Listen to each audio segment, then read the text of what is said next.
வச்சுட்டு வந்திருக்கேன். இன்னைக்கு நான் உணவு தேடி எடுத்துக்கிட்டு சீக்கிரமா போகணும். சோனா, மேற்கு பக்கம் உள்ள வயல்ல நேத்து அறுவடை முடிஞ்சிருக்கான். அந்த வயல்ல பறவைகளுக்காக நிறைய தானியங்களும் குடிக்க தண்ணீரும் வச்சிருக்காங்கன்னு இப்பதான் ரீட்டா கிளி என்கிட்ட சொல்லிட்டு போகுது. அப்படியா? அப்படின்னா சீக்கிரமா நம்ம இப்பவே அந்த வயலுக்கு போலாம். பிறகு இப்படி பேசிக்கிட்ட சோனா குருவியும் புறாவும் அந்த வயலை நோக்கி பறக்க ஆரம்பிச்சாங்க.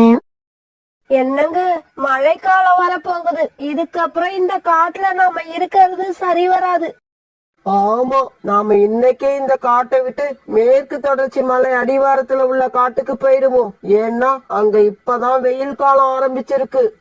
என்னங்க, அவ்வளவு தூரம் என்னால பசியில பறந்து வர முடியாது. அதனால நாம 2 பேரும் இறை தேட போவோம். கிடைக்கிற உணவுல பாதியை இப்ப சாப்பிட்டுட்டு மீதி பாதியை எடுத்துக்கிட்டு நம்ம பயணத்தை ஆரம்பிக்கலாம். இப்படி பேசிக்கிட்டு இவங்க 2 பேரும் வெவ்வேறு திசையில உணவு தேட கிளம்பினாங்க.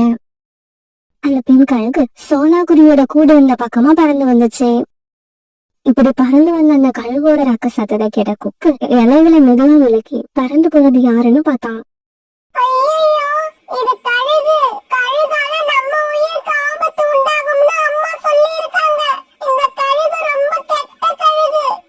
இப்படி நினைச்ச கொக்கு பிறகு இலைகளை பழையபடி மூடி வச்சுக்கிட்டான். ஆனா கொக்கு இப்படி எட்டி பார்த்தது வானத்துல பறந்துகிட்டு இருந்த அந்த கழுகு கவனிச்சிடுச்சு. உடனே அந்த கழுகு கொக்கு இருந்த கூட்டுக்கு பக்கத்துல வந்து உட்கார்ந்துருச்சு. ஒரு சின்ன குருவி நமக்கு கிடைச்சிடுச்சு. நாம இப்ப இத வலிக்கட்டாயமா தூக்கிக்கிட்டு போனா அது சத்தம் போடும். அதை கேட்டு எல்லா பறவைகளும் இங்க வந்துருவாங்க. அதனால இந்த சின்ன பறவையை ஏதாவது சொல்லி ஏமாத்தி தான் இங்க இருந்து அழைச்சிக்கிட்டு போகணும். சரி சரி, நீ இலைக்கு பின்னால மறைஞ்சு இருந்தது போதும், வெளியில வா. உன்னை உங்க அம்மா தான் அழைச்சிக்கிட்டு வர சொன்னாங்க.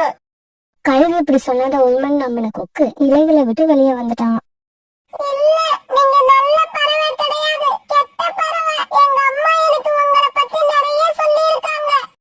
இல்லடா தம்பி, அப்படி இல்ல.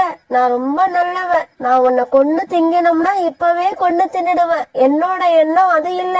உன்னோட அம்மா எங்க வீட்டுலதான் இருக்காங்க. நீ இலைக்கும் பின்னால மறைஞ்சிருக்கிறத எனக்கு சொல்லி உன்னையும் அழைச்சிக்கிட்டு வர சொன்னாங்க. அவங்க சொன்னதாலதான் நீ இலைக்கு பின்னால மறைஞ்சிருக்கிறது எனக்கு தெரியும். கழுகு